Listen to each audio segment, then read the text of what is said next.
నమస్తే నేను Vamshi welcome to I News. Telangana రాజకీయాల్లో హాట్ డిబేట్ నడుస్తుంది. హైకోర్టులో బీసీ రిజర్వేషన్ల జీవోపై stay. CM Revanth Reddy plan ప్రకారమే జరిగిందా? కాంగ్రెస్ సర్కార్ కావాలనే ఎన్నికలను వెనక్కి నెడుతుందా?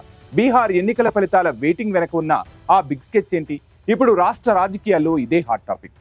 Political drama, high court deadline September 30. ఆ లోపు ఎలక్షన్స్ నిర్వహించాలని ఆర్డర్. కానీ ప్రస్తుతం తెలంగాణలో కాంగ్రెస్ సర్కార్పై వ్యతిరేక పవనాలు వీస్తున్నాయనే టాక్.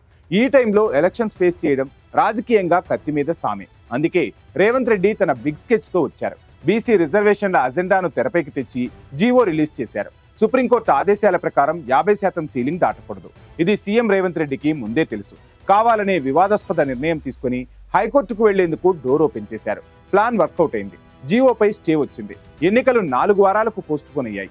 పొలిటికల్ అనలిస్టులు ఏమంటున్నారంటే వాయిదాకు మెయిన్ టార్గెట్ బీహార్ ఎలక్షన్స్. అక్కడ కాంగ్రెస్ కూటమి గెలిస్తే ఆ గెలుపు మైలేజ్ ను స్థానిక సంస్థల్లో వాడుకోవచ్చు.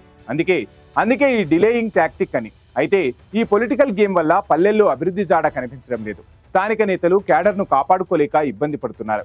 బీసీ రిజర్వేషన్ అజెండా ఎన్నికల వాయిదాకు ఒక పొలిటికల్ సాకు మాత్రమే. అసలు స్కెచ్ మాత్రం టైం బయింగ్ అని రాజకీయ విశ్లేషకుల వాదన.